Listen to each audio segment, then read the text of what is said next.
Assalamualaikum warahmatullahi wabarakatuh. Salam Desa Membangun. Jumpa lagi dengan saya Siswanto di Blengkon 5115 channel.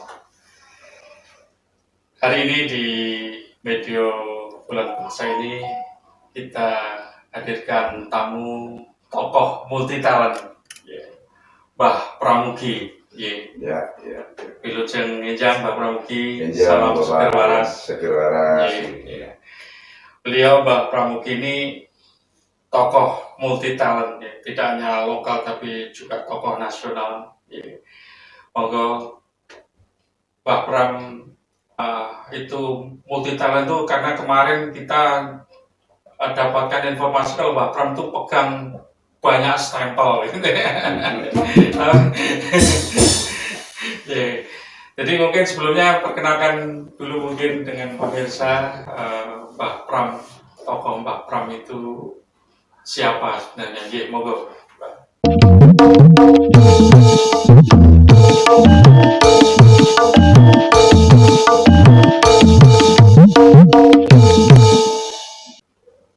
Terima kasih Pak Sis yang telah memberi waktu kepada saya.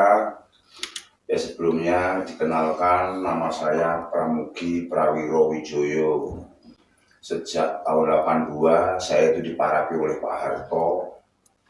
Pramugi Prawiro Wijoyo adalah tokoh pemuda Samin di Blora. Barangkali banyak orang yang mengenal, namun begini Pak Sis, banyak stempel itu karena prestasi, karena dedikasi, katanya orang banyak begitu. Karena sejak tahun 78 saya jadi ketua kelompok tani, terus 80-an ketua RW, sampai sekarang itu masih. Tahun 87 saya selaku pembuat bendungan di kawasan desa itu, saya mempunyai ketua kelompok bareng materialnya. Sampai tahun 90-an itu saya sudah jadi ketua KTN di Kabupaten Blora. Iya. Terus itu ada pengembangan 86 itu lupa Pak, itu ada pengembangan petani ternak kambing Etawang. Itu ketuanya juga saya. Di situ namanya kelompok tani ternak kambing Etawang, itu ada sampai sekarang masih aktif. Terus sampai jadi pengurus LKMD, sampai pengurus provinsi, KTNA tadi sampai pusat. Terus pengembangan barunya ada kerjasama perhutani dengan masyarakat itu, ada namanya LMDH. Terus saya juga jadi ketua paguyubannya LMD di KPH Cepu, sudah pengurus di Jipre. Nah, pengembangan ini adanya BUMDes, saya juga ditunjuk sebagai ketua di desa, juga ketua paguyuban di kecamatan. Luar biasa. Banyak sekali Pak. Baiklah, jadi itu makanya kami hadirkan Mbah Pram ini sebagai narasumber untuk bisa memberikan informasi pada kita semua, pada para pemirsa tentang bagaimana peran Mbah Pram itu di dalam desa membangun, atau mungkin sebelumnya bagaimana sih pandangan Mbah Pram terhadap desa membangun untuk menuju desa yang mandiri itu? Pandangan saya begini Pak Siswanto, mengenai pengembangan desa. Pengembangan desa itu tidak bisa loh hanya dari kebijakan kepala desa atau teman-teman perangkat. Minimal di desa itu ada masyarakat yang mempunyai prestasi. Betul. Itu minimal begitu. Nah, yang dibilang prestasi tadi dukungannya kan banyak. Kalau kita sudah prestasi tinggi, harus mempunyai dedikasi yang bagus. Kalau prestasi itu kerja keras pantang mundur yang bisa menghasilkan sesuatu, nah yang dedikasi itu kejujuran, kerukunan, kebaikan, itu loh Pak Sis. Nah, otomatis dua versi ini bisa terangkum. Kita itu menjadi orang yang produktif dan potensial. Arti produktif bisa memproduksi sesuatu, bisa melibatkan masyarakat itu. Yang dibilang potensial itu, potensi kita itu sangat bermanfaat dengan masyarakat itu. Jadi dedikasinya terhadap masyarakat itu. Iya. Ya, makanya kalau ada calonan kan harus D3 Pak. Iya. Dedikasi itu. Dedikasi nomor 1. Iya, terus duit terus dukun. Wah, itu ini banget gitu, apa istilahnya kekinian gitu, kekinian seperti ini. Nah ini sekarang ini kaitannya dengan desa membangun. Desa membangun itu kalau menurut Mbah Pram di sini ada yang selama ini itu kan desa, pemahaman masyarakat terhadap desa membangun itu kan, yuk bangun jembatan, bangun ini apa jalan kayak gitu. Nah kalau menurut Mbak Pram, misalkan Mbak Pram suruh memilih bangun infrastruktur atau bangun pemberdayaan. Makasih Pak Tris. Gini, yang namanya pemberdayaan itu pertama yaitu Pak, jalan itu namanya infrastruktur itu. Contoh Pak, kita mempunyai usaha di desa, mempunyai usaha yang aneka ragam. Apabila jalan atau dibilang infrastruktur itu rusak, ya nggak berdaya Pak. Nah gitu loh. Maka pemberdayaan itu diawali dari infrastruktur. Kalau infrastruktur bagus nanti masyarakat akan tahu. Karena dia mempunyai desa yang jalannya bagus, infrastrukturnya bagus, itu mesti banyak orang yang kunjung. Wah jalannya apa? Nah akhirnya mengembangkan ekonomi di situ. Kalau jalan rusak ya repot. Mungkin begitu Pak. Jadi itu setelah infrastrukturnya bagus, tentunya masyarakat harus siap dengan ini pemberdayaan masyarakatnya itu untuk mengembangkan ekonomi desa. Betul. Nah, ya ini kita tambah sedikit Mas tentang pemberdayaan. Sejak tahun 78 saya jadi ketua kelompok tani itu, kalau dinas ngomong itu kan tentang pemberdayaan petani dan pemberdayaan kelompok tani. Ternyata sampai sekarang itu belum bisa wujud. Contohnya gini, petani menanam padi, tanaman itu usia 3-4 minggu, pupuk telat, petani nggak berdaya Pak. Nggak berdaya ini. Terus lagi, petani menanam padi, subur Pak, hasilnya bagus, panennya itu bagus. Tapi pas panen cuaca buruk, itu petani nggak berdaya. Nah ini loh Pak yang harus dicari solusinya, supaya bangun desa atau desa bangun tadi terwujud. Nah selama ini itu kan banyak untuk perhatian pemerintah kaitannya dengan pemberdayaan masyarakat. Kalau menurut Mbah Pram nih, suruh memilih lagi, ini ceritanya pilihan ini, memilih lagi. Kalau menurut Mbah Pram, masyarakat di desa itu sebaiknya diberikan kail atau diberikan ikan? Oh yang paling bagus kail Pak. Oh gitu. Kalau ikan ya habis makan ikan satu tuh ya sudah. Kail selama masih itu bisa dipakai umpan untuk ikan. Jadi memang memberikan kail itu jauh lebih bermanfaat bagi perkembangan masyarakat, khususnya untuk meningkatkan ekonomi masyarakat di situ. Nah ini memang itu yang diharapkan. Nah untuk selanjutnya nih Pak, Mbak Pram kan selaku pangarso dari sedulur sikap. Nah, bagaimana konsep sedulur sikap dan peran dari sedulur sikap dalam desa membangun itu seperti apa? Terima kasih Pak Sis. Mengenai peran sedulur sikap tentang desa membangun atau kita membangun desa, itu sebetulnya dulu itu kan diwacanakan orang Samin atau sedulur sikap itu orang yang kolot, orang yang primitif, orang yang kurang pendidikan dan sebagainya, sehingga wacana-wacana itu didengar oleh telinga di dunia ini jelek. Itu sebetulnya kan pada waktu kita melawan sama Belanda itu. Tapi setelah merdeka tahun 45, misalnya dibilang kerja bakti, maka duluan untuk Jogorondo di daerah sedulur sikap yang paling aman Pak. Nggak ada orang tolong jupuk dan sebagainya, itu nggak ada. Kericuan kayak tawuran dan sebagainya kan nggak ada. Maka di daerah itu sejuk. Nah, bagi kami Pak, bagi sedulur sikap, selama aparat pemerintah dengan masyarakat itu bisa nyekro, bahasa Jawanya manunggaling kawula karo Gusti, enak. Artinya manunggaling kawula karo Gusti itu kan ada dua versi. Versi yang pertama manusia dengan yang kuasa, versi yang kedua masyarakat dengan aparat. Kadang-kadang kan kurang persepsi, akhirnya untuk meraih kemajuan tadi berkurang. Dan sedulur sikap nggak bisa gitu, karena kita memacu kepada adat bangunan itu rata-rata kita kan tidak kerido rumah yang asto. Artinya kerido itu kerja, rumah itu gini, asto itu tangan. Ya kita seolah-olah kan berdikari, artinya berdiri di atas kaki kita sendiri. Padahal untuk ini ya, yang terjadi saat ini dengan perkembangan teknologi dan ilmu pengetahuan, Hmm. kira-kira bagaimana mensikapi dari sedulur sikap ini dengan teknologi yang ada? Ya, Mengenai Iya. teknologi yang ada, Pak. Contoh kita petani membaca pakai traktor, nanti panen pakai kombi dan sebagainya. Itu lebih ideal. Cuma kacaunya tuh begini. Masyarakat yang semula pekerjaannya ngedes, Iya. ngarit, akhirnya dari solid tergeser dengan alsintan yang ada itu. Iya. Sebetulnya ingin maju cepat yang itu, tapi pengangguran semakin banyak. Artinya adopsi terhadap teknologi itu bukan suatu ketabuhan ya. Oh bukan.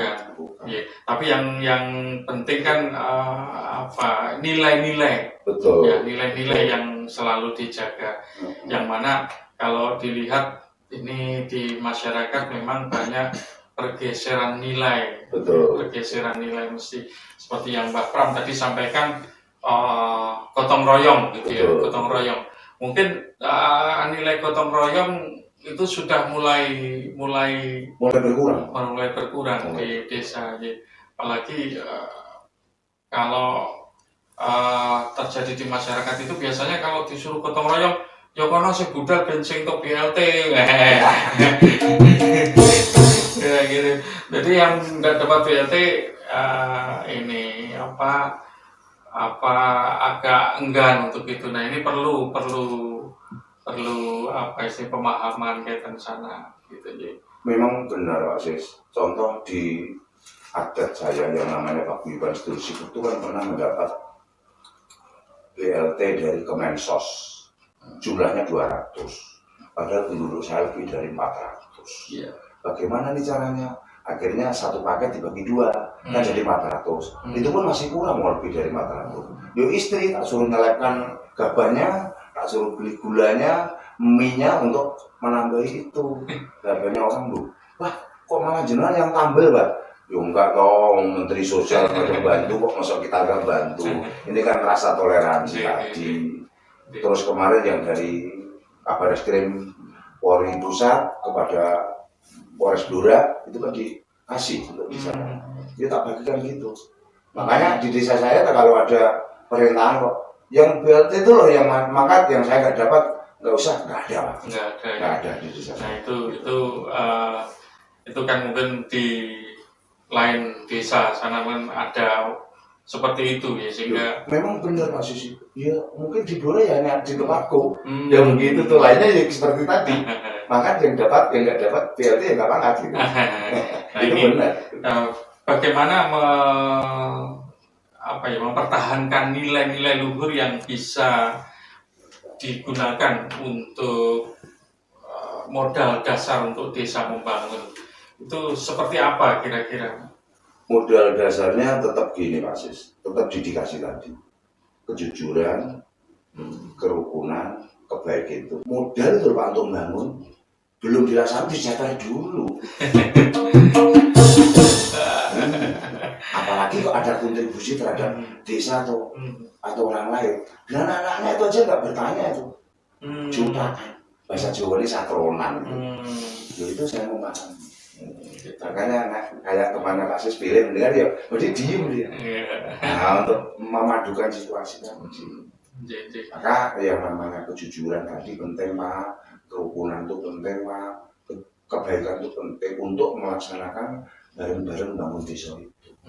Nah ada yang ambisi, ada gambarnya gini, alah, bondo kok, kita titipane sing kuwasa. Nah sebetulnya nek dia paham, ayolah jadi orang yang jujur, ayo jadi orang yang rukun, ayo jadi orang yang baik, biar dititipi kepada yang kuasa kan gitu. Nah logikanya kan gitu. Kalau dia nggak mau lihat hal tiga tadi, mosok sing kuwasa mau titip, takut dihabisin gitu. Jadi memang nilai-nilai itu tadi ya, nilai-nilai yang memang harus kita pertahankan itu memang seperti nilai kejujuran, gotong royongan itu memang perlu sekali kita pertahankan ya, untuk menghadapi era globalisasi dan era saat ini yang serba terbuka ya, Betul. dengan adanya media sosial yang luar biasa ini memang perlu dipertahankan. Nah, mungkin kita ini yang lain nih, kaitannya dengan peran Mbah Pram ini selaku ketua atau paguyuban LMDH yang ada di Kecamatan Sambong di Kabupaten Blora ini, di mana Blora ini kan 49% lebih, ya, 49% lebih itu kan wilayah hutan. Betul. Dan masyarakat kita itu banyak yang berada di sekitar hutan, ya, berada di sekitar hutan. Nah, Mbah Pram sendiri juga hidup di lingkungan hutan, di lingkungan hutan. Nah, bagaimana masyarakat hutan ini bisa lebih sejahtera, Mbah Pram? Untuk desa saya, Pak, utamanya di Blora itu sudah cukup lumayan. Kemarin ini malah kita menindaklanjuti program pembangunan hutan bersama masyarakat dilaksanakan di Purwokerto. Itu oleh Direksi Kehutanan Perhutani sama Menteri Koperasi dan Menteri BUMN, yang intinya kerjasama perhutani dengan masyarakat itu kan diawali tahun 2000, Pak. Tahun 2000 akhirnya keluar bagian sharing kayu tahun 2003. Itu semua perhutani hasil penebangan kayu itu pun didasari kontrak kerjasama tadi kan, PKS itu. Nah, itu pun masih diperkuat P83 tahun 2016 tentang BABM, supaya LMDH itu mempunyai izin namanya kulin kakak. Artinya para petani pesanggem itu masing-masing petani mempunyai garapan setengah hektar atau berapa kemampuannya dia, itu ada sertifikatnya. Kita ajukan. Belum sampai keluar, ada perubahan. P39 tahun 2017 tentang IPHPS. Akhirnya di lapangan kontrak. Akhirnya 21 ini dirubah PS itu, Pak.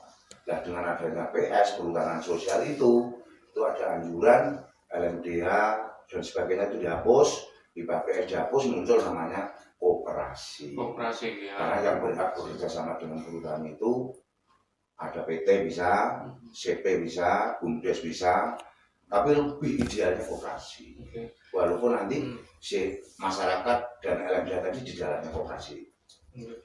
Jadi ini semua kan program dari kementerian, ya, program kementerian yang ikut mensupport keberadaan masyarakat di sekitar hutan itu, ya. Dimana ini butuh informasi dari stakeholder yang ada di desa, mungkin dari kepala desa atau penyuluh ataupun dari tokoh-tokoh masyarakat tentang program-program, karena program-program itu sendiri kan bisa disalahartikan atau disalahgunakan oleh masyarakat, ya. Itu seperti itu.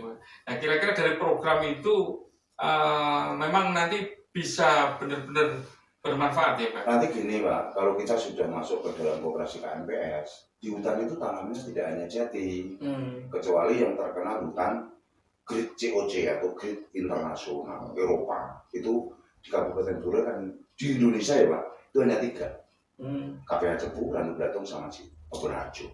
3. Yang 3 KPH itu mungkin jatinya dipertahankan. Karena kebenarannya bagi yang sudah kosong mungkin bisa tanami kayu putih, apa gitu. Dan kemarin kita sudah studi banding di KPH Telawah Boyolali. Mungkin tahun depan kalau ada rezeki kita mau buat pabriknya itu. Itu jadi pabrik, ya, penyulingannya. Karena kita sudah ditanamkan oleh perhutani 66 hektar. Mungkin ada janjang, ada ngebul, dan nanti penyulingannya di situ. Kemarin sudah pada disepakati. Ya untuk nambah tadi loh, Pak. Ya. Mengurangi pengangguran. Jadi memang konsep kita untuk desa membangun itu memang perlu pengawalan. Betul. Perlu pengawalan dan pemahaman masyarakat terhadap setiap program-program yang di launching ataupun di pemerintah itu sudah memberikan program itu kepada masyarakat. Ini memang perlu pengawalan. Jadi itu pemirsa, jadi memang untuk desa membangun ini memang perlu dilihat dari segala sisi kehidupan. Jadi baik itu sisi budaya yang tadi sudah disampaikan, bagaimana nilai-nilai budaya yang ada di desa yang harus kita pertahankan untuk tetap desa membangun itu berkoridor negara kesatuan Republik Indonesia.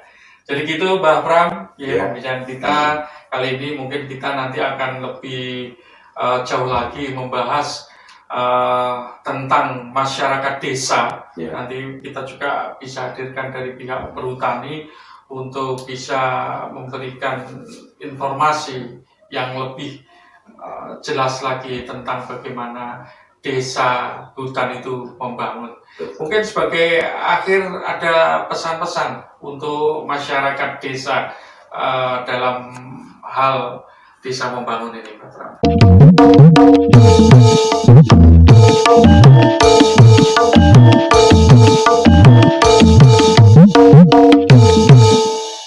Terima kasih Pak Sis. Saudara-saudara yang tercinta, utamanya khususnya di wilayah Kabupaten Blora, umumnya se-Indonesia.